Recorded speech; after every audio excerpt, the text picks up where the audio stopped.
Your data is stored in the cloud, but who actually owns it? With US tech giants holding jurisdiction over your files, regardless of where they're hosted, the question of true data sovereignty has never mattered more. We sit down with Richard Howson from Impossible Cloud to find out what European-built cloud storage changes.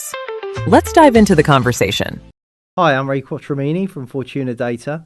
Welcome to Smarter Strategic Thinking. Today we have Richard Howson from Impossible Cloud. Hello Richard, nice to meet you. Hi Ray, thanks for having me. How did you get into this industry? What's your background? Upon completing my business degree with the university, I came out and, like a lot of people, was a bit, multiple options, not sure exactly what the channel was, but ended up working with quite a young MSP business in South Wales at the time. From that point, I absolutely loved it. So I was with them for a number of years, and they've now grown to be probably Wales' largest MSP or IT provider, which has been great to watch them grow. I've worked for the MSP side of things, but also multinationals, BT, for example. Through those moves, it's led me to Impossible Cloud, which is where I am now. What do you do at Impossible Cloud? What's your role? I am the channel manager for UK and Ireland. I've been brought in to actually launch Impossible Cloud into the UK. Been going since 2020 and very well established within Central Europe and EMEA. But I was brought in to launch the UK side of things with a colleague. Of late, I myself, and speaking to you and some other vendors that we deal with, we've been talking about the US Cloud Act. How can Impossible Cloud solve this issue? No longer around where data is stored or resides, but actually around who has jurisdiction and is there true sovereignty in place. So the US Data Act states that the US Gov have access to data of any American cloud company. If they require the data that's being held, they have access to that data at any time, regardless of where that data actually sits.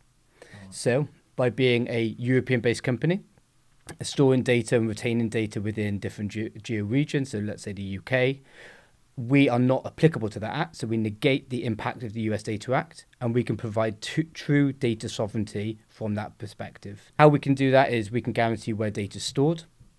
We can guarantee and specify who has legal control and access to that data. And we can ensure and specify how that data is protected and how it's accessed. And they're the three main points that any company needs to know if they want to ensure data is fully sovereign. Right. No, thank you very much. That's quite good for our viewers that are using US cloud vendors for their storage. So another question I've got here is, most organisations today rely heavily on hyperscalers to provide their storage. From your perspective, where does this fall short in terms of providing storage transparency and longer term cost controls? Because we all hear about egress and ingress charges and even API charges. What do you do differently? First thing I'd say is that Hyperscalers done a great job in actually making cloud accessible and scalable to companies of all sizes. But as you exactly right said, there's the transparency and cost control is lost within that, okay, to say the least. Firstly, the pricing complexity. You are given a fairly simple upfront cost, build your budgets based on that, but then hidden costs in terms of retention periods of data, API call charges, in terms of egress costs, etc. Now, they slowly ramp up to be quite a significant impact upon that budget.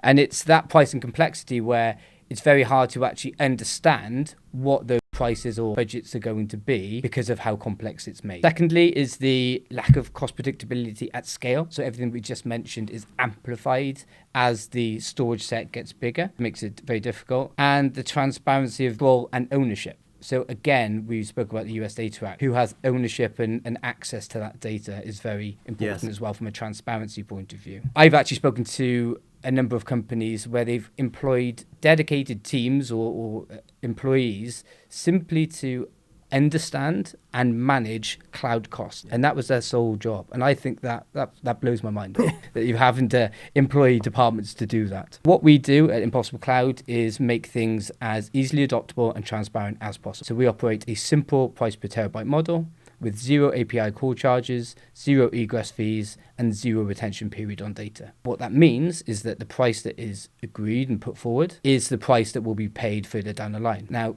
that's really important for end users, but it's also really important for the channel. so that MSPs and resellers and VARs are able to actually confidently put that cost across to their client without having some sort of bill shock on the back of it. So for us, it's about being as transparent and clear on the cost that we can be, but also being incredibly simple in terms of adoption. That's really good, because a lot of the times, and we had Seagate here recently, and they were talking about the API charges outweighed the cost of their actual storage charges, which doesn't make any sense to me. But and these are all hidden in the background, and then there's nothing up front about it. If an organisation coming with Impossible Cloud, they would see that price, and that price is fixed. And so how easy, and I know we've set this up here, we've got a QNAP over there, viewers can't see it, but we've got a QNAP and we're backing up to that, and that's going to your cloud. We as a partner would set you up, we would set up buckets. Customers get control of their buckets effectively, don't they? So they have the secret keys and everything else. We just create the login details, and then that's their bucket. And then we charge them on the cost of their bucket every month. That's how it typically works. Exactly right. And you're in control of the allocation of storage that you're putting to them. Now, you can obviously put in soft limits or hard limits and manage that allocation of capacity as you wish. But what you're doing is facilitating them with their bucket, providing them with an allocated amount of storage, and you're able to do that on multiple instances through our sort of management console. One of the other things as well is you provide immutability, you provide versioning, data retention period. Yeah, and you can set that all up from the GUI, can't you? Absolutely. Yeah. So being as transparent as we can and most easily adoptable, we have 0 retention period on data. Obviously, we'd advise not doing it within 24 hours for obvious reasons. But that, again, means that you're not getting penalised for accessing your data when you need. And we don't feel like you should ever have to do that. As you said, all of our data is fully immutable. Okay, and again, managed through the management console. We offer a fully air-gapped solution, so data encrypted both in transit and in situ. And we've got identity access management, MFA, and other procedures in place which you can put in. So what we're adopting and looking to put forward is an enterprise-grade S3 storage solution. And one of the other things that I think is slightly different is your cloud performance is stable. You know, it doesn't go up and down in peaks and troughs. What you say in performance is what you get. We provide a single tier and layer of offering with our storage. Okay, so we provide everyone with the fastest possible storage platform that we can. Data sovereignty, we talk about cost predictability, all of that. But I guess none of that really matters unless we can perform really well. So we need to perform incredibly highly in terms of reliability, but also in terms of speed. And we do that very, very well from our perspective. Regularly do cloud write tests. So every week, every day, we've got cloud write tests running to assess our performance and to assess the performance of where we are in comparison to our competitors. And in doing so, we're regularly at or above hyperscale level in terms of speed. And we have incredibly low variance as well. Yes. So if we can deliver that along with a really cost-effective platform, it's fantastic, because everything that we do is based on our performance and reliability. Everything else that comes after it is an add-on or a benefit, in my opinion. So Impossible Cloud, what software vendors do you work with or currently working with to create an S3 connector? So we are 100% S3 compatible. So that means that we can work with any S3 compatible platform out there. We have native integrations to all of the leading backup ISVs and S3 integrators. So the likes of Veeam, Acronis, and Azure, we're currently going through the certifications with. QNAP, Point, HYCU, we've got native integrations with, and even Vault, who I know did a podcast recently as well. We have native integrations to a lot of these. Even if we don't have native integrations, we will be able to integrate with them via S3 connectivity. And what that means, again, for partners, we could be used as a single repository for multiple vendors that they're using. Yes. Okay, so you're not having to have multiple different backup vendors for X, Y, and Z provider. You can have us as a single repository for multiple integrators on the front end. And you mentioned Veeam there, and a lot of customers they use Veeam and they want immutability. So you integrate quite well with Veeam as well? Absolutely. So the way that Veeam actually do their backups means that they have huge amounts of backup firing through. Yeah. Because we have a very high performing platform, we can do that incredibly well. So we work incredibly well in terms of Veeam backup set. For example, we launched version 2 of our platform December this year and doing some testing around Veeam, because it's one of the more complex systems. We were twice as quick in doing a backup. We were 2 hours as opposed to our competitor, say, which was 4 hours. So in terms of, costs and things like that, it's great. But actually in terms of performance and in improving workloads on that side of things, we can perform really well. Devil's advocate, So let's assume that customer has been attacked by a ransomware. Are you also saying that getting that data back from the cloud and restored back to site is much quicker as well? Absolutely. We would be very fast in delivering that. Obviously, there comes a bottleneck in terms of the customer's connection. Yes. And to be honest, that's the limiting factor is always the internet connection. We would be delivering at far faster speeds than would be throughput through general connectivity. So we would never be the bottleneck on that side of things. The storage that you provide is object storage, S3 object storage, basically. Correct. When we set out, we wanted to be a leader in European S3 cloud storage. We do one thing and do one thing incredibly well. That's our focus, that's our drive, is to be the default go-to provider when things work into a multi-cloud area. We want to be the standout S3 cloud storage platform. How we do that is by doing one thing incredibly well, making things incredibly easily adoptable, and making things incredibly transparent. So a single tier of storage speed, okay, always the fastest that we can. Storage is always hot, never having to look into a glacial system or is it hot, warm, cold, lukewarm, who knows? With us, it's always hot. And in terms of cost, you've got a single per terabyte cost without any API charges, egress fees, no retention period on data. So we want to make this incredibly easy to adopt for all people, incredibly easy to understand and mitigate any of that bill shock that we spoke about before, which is, I didn't realize how impactful it was in the industry until I got into the skin of things. And make things easy to manage and adopt through the S3 integration, for example. One of the things that we discussed earlier was with our QNAP over there as a backup target that can simultaneously back up to a QNAP, B, a tape library, and C, to Impossible Cloud simultaneously. So you haven't got to create separate backup jobs, and we've got it running and it does work seamlessly. And we'll be doing a video on that possibly next month. But in terms of setting it up, we just set up as a generic S3 cloud connector and it worked. It wasn't, didn't take long at all. So I'm very pleased with that from even our point of view. You have that through the management console. It's just to set up a new user as a P or as a VAR would take 4 or 5 minutes maximum to do so. And it's very intuitive through that management console. And what we want to do is we want to be part of an ecosystem. We want to be very easy to work with and adoptable from that perspective. So hopefully working hand in hand with the QNAP guys, and with Panzuras and the Veeams and the Acronis. So we want to be part of that ecosystem. We're not looking to necessarily replace people, but we want to be part of a solution that is being delivered to clients. As an organization, you only deal with partners, so you don't go direct to end users, so it's all partner level led introduction. Channel is central to everything that we do, and it's what is allowing us to grow quite successfully. Partners have got that local knowledge, they've got relationships that they've built up over 10, 20 years, like 40 years. Yeah. And that's fantastic. And, and we rely on that and we leverage that in order to be able to build a really strong partner network and allow us to grow. Equally, it's a two-way street, right? Yes. So we have to bring things back to the partners and we have to make sure that any relationship is really win-win. How can we help you as a partner? We can help you differentiate.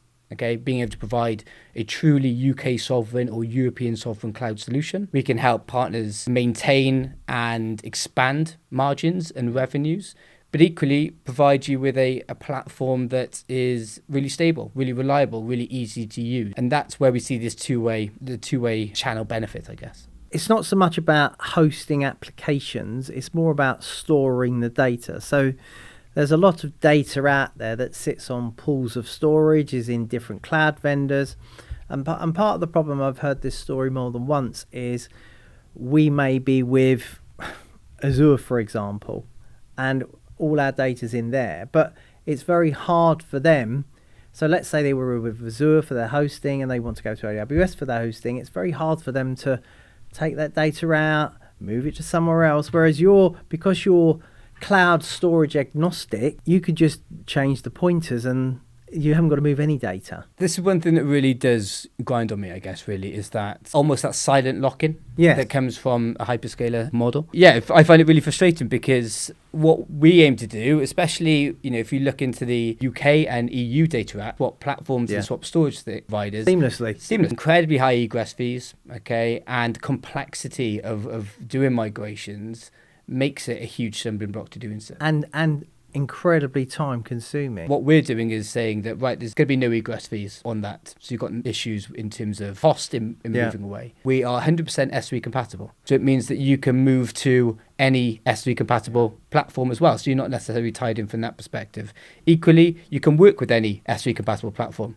So we could be the single repository, as I said earlier, for multiple different partners, technology partners. In our opinion, it's the customer's data. They should stay in control of that data, and they should always be able to move that data away without penalty, as a minimum. So what we're trying to do is give end users and customers choice and control of their data again. And that control, again, is what links back to being able to provide a truly sovereign solution from that perspective. I think that's incredibly important, that your data should remain outside of the control of the hyperscalers, because ultimately you don't want to pay charges to move between different vendors over time, because businesses change personnel, accountants get involved. Why are we paying this for the cloud, and let's look at this, and they juggle it around, and they forever they're spending all their time moving data from A to B. Whereas if you've got an independent partner that's providing cloud storage at super fast performance and everything else, then you've not got any of those issues. I completely agree. And I think it's only going to get harder and harder as data grows. Okay. And if we say data's growing easily 25% year on year, over a 3-year period, that data set has doubled. Okay. So it's twice as hard to then move that data because of, again, twice the workload, twice the cost, etc. So it's really important that companies actually assess things now or as early as possible, understand where they want their data sitting and understand the cost implications of whoever they're with, and then committing to that side of things earlier rather than later, simply because it's just going to get harder. Because traditionally, and I know this still goes on, is customers see the cloud as their panacea. At the end of the day, it's their data. They have to back up their data. They have to put controls in their data.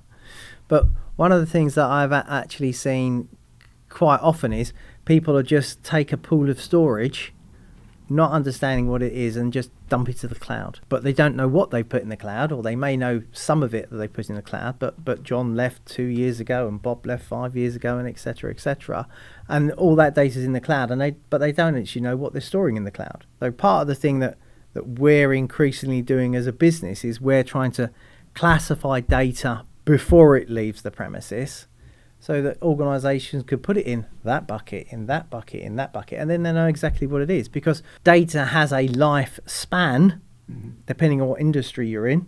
And so after so many years, they may have to delete that data. But that's not currently happening. Yeah, exactly. And I think that will become more prevalent as we go on over the years, right? Because people are going to be far more aware of costs and complexity of storing that data, and trying to understand which data needs to be stored, okay? Which data needs to be stored off-site, for example, which data needs to be immutable and have that security aspect of things, which doesn't. So there's lots of different classes of data, and it's about understanding it sooner rather than later again, before you do it, right? And yeah, that's one thing that we're seeing massively. I think what Impossible Cloud allows on that perspective is because we would be, we never lead on cost, but I would say generally we're a cost leader in terms of S3 cloud storage. And that does allow companies then to store more data and allow them to store more data within a certain budget, obviously given that it's properly organized. But as opposed to having to limit the amount of storage that they store or delete because of capacity issues, they're able to store more data for a longer period of time with Impossible Cloud, because it makes it more economic to do so. But it all comes back to storing the right data and understanding the data that they're storing. Yeah, exactly that. As we've got down here is data volumes are accelerating rapidly with AI, analytics, and high-resolution video workloads. One of the things that we've been looking at is CCTV storage, and your platform fits in perfectly with that, because we can set an immutable time frame for video content storage based on 30 days or 31 days or whatever it is, and then we could reuse that storage. So that's another use case for Impossible Cloud is CCTV. Yeah, we see it hugely. It's a major focus for us, and more broadly, media and entertainment side of things as well. For that reason, okay, we can again with regards to the security side of things, yeah, absolutely. And again, we can guarantee the immutability for X period of time and then automatically delete it, etc. But within media entertainment, there's a lot of intellectual property as well. Yes. And for that, you really need that data sovereignty. Do you want that falling into hands of other organizations or governments, for example? Yeah. So if you're working within the UK again on media and film, then you want that data retained, geofenced, and legally being unable to be accessed by anyone, because it's that intellectual property. Yeah, absolutely. And again, with the AI volumes of data within AI, it's that cost transparency. Yes. Okay, it's understanding what is this going to cost me, and obviously data lakes are being used now a lot more for that AI side of things. But I see S3 storage being a perfect platform for that unstructured data for AI. So being able to use object storage for AI training and learning, for example, and storing that data from that perspective. But it's there. I think S3 is only going to be increasing massively with the adoption of AI. It's a perfect platform. It is a perfect platform as another tier of storage that they have. That's it, and that's the exact point. Is that I think there's often a misconception that if you're using data with AI, all data needs to be super hot, super low latency, and it needs to be delivered within a nanosecond. And a lot of it does, but not all of it. No. Okay, and there'll be a vast amount of data that needs to be stored for training of AI and for access for different data sets. And S3 is perfect for that. Okay, there's very much a space for S3 storage within AI. Yeah. And I believe it's going to grow massive from that perspective. But with that, cost becomes an enabler to being able. Do you support APIs? Yeah, absolutely. So we touched on the management console that we have. Yeah. Any action that you can do on the management console, you're able to action via an API. So you can automate all the tasks that you would do in terms of new bucket creation, new client setup, and even things like automatically drawing down billing requirements on that side of things. So you have an automated CSV sent to you, and again, improving that sort of minimization of bill shock and understanding and being able to bill out incredibly easy. Every action you can do in the management console, you can actually replicate via an API. This then works really well when we are talking to companies that want a direct integration, for example. Yeah. Okay, so we can act, and one case of this would be with in a document management space, where we're working with companies that might work within a legal sector or finance sector where they do a document management piece. We could sit behind that as a storage console, sight unseen. They can utilize our API integration to automate the delivery and setup of accounts. And all of that process is managed back end by us, but delivered via API.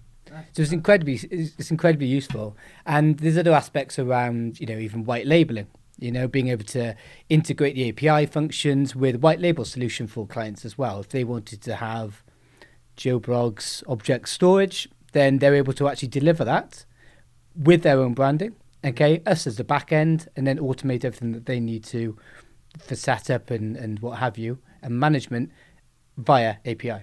So absolutely, and I think that's, for me, that's a huge way that things are going, is how can we've got this setup, but how can we make it more efficient? Yes. And how can we make it more scalable? And that is done via the automation through API. Data sovereignty, and I know we've touched on it earlier, but what other things, what are you seeing as a business from a point of view of why companies want data sovereignty, and what sort of requests are you seeing? Absolutely. Again, really good point. So what we're seeing is that there's a bit of a shift in terms of who's requiring data sovereignty. Whereas it was quite niche before, you'd have highly certified industries such as finance, healthcare, public sector. Yeah. They would be requesting it at times, okay, in terms of their procurement process. Now, all of these sectors have to have UK sovereign solutions, right. But it's moved from a niche market to a wide open market. So now, regardless of what sector you're in, everyone is ideally looking for a UK sovereign storage platform. And if given the opportunity, you could choose between UK sovereign and a European company or an American company, which are both on par in terms of performance and reliability, I think 99% of people would choose the European option. Yeah.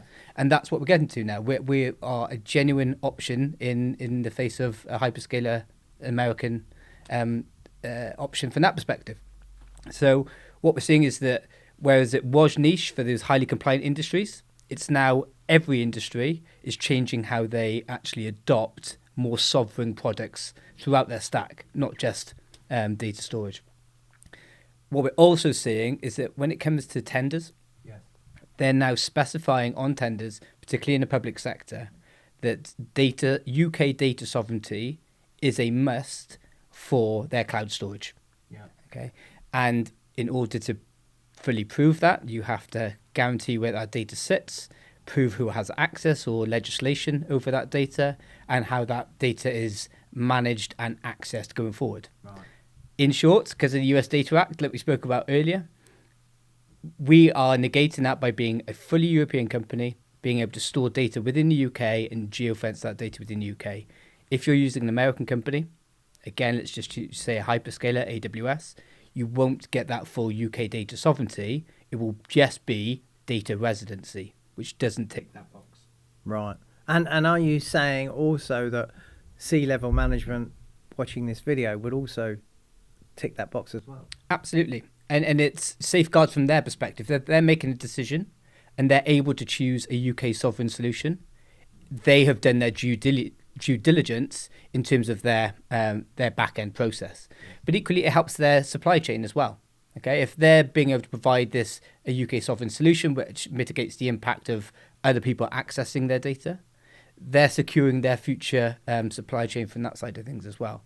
So yeah, absolutely. I'd say that data sovereignty now is a C-level, a board-level decision with most aspects of things. Yes. Even when you're using an on-prem solution, okay, so if we're integrating with, let's say, a QNAP or what have you, being able to then have an off-site, immutable solution stored in the cloud that is still UK sovereign is fantastic, and it mirrors the principles that QNAP, for example, offer. Yes.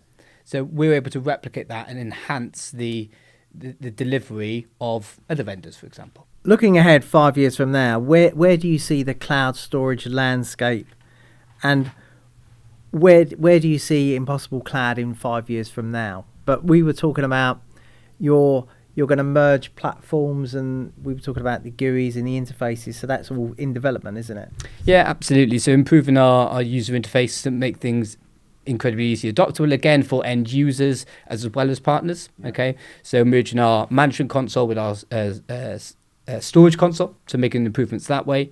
Again, one thing I love about the product we have is how intuitive and easy to use that management console is for end users and for partners, and how easy it is to drag down bills and access billing and understand your usage and see things very easily. Yeah. So ease of use is massive from our perspective. But where I think generally the market's going is to moving away from a one-size-fits-all and adopting more of a multi-cloud platform. So whereas people have adopted hyperscalers in the past, and again, they've been fantastic in enabling and doing so, I think the trend now will be towards a more diverse market where you've got multi-cloud and specialist ecosystems where companies and partners and resellers are able to pick specific platforms, and we've spoken about some of them today. You know, the Panzeras, the QNAP, etc., which are fantastic at doing what they do, and you can pick out specialists in each area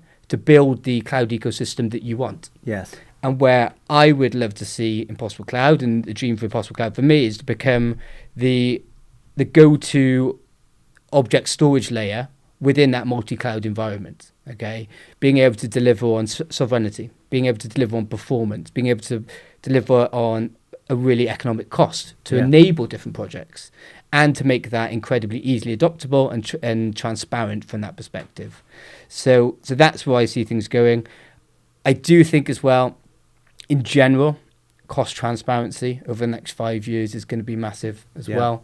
We're going to see budgets have to increase significantly, okay? And in doing so, they need to be accurate and able to forecast that cost, being able to track that cost, and do it from that perspective, which is again where I see us leading quite well on. Brilliant. If you want to like and subscribe, or you have any questions for us to put in future podcasts, please let us know. But Richard, thank you very much for today. Cheers. Thank you.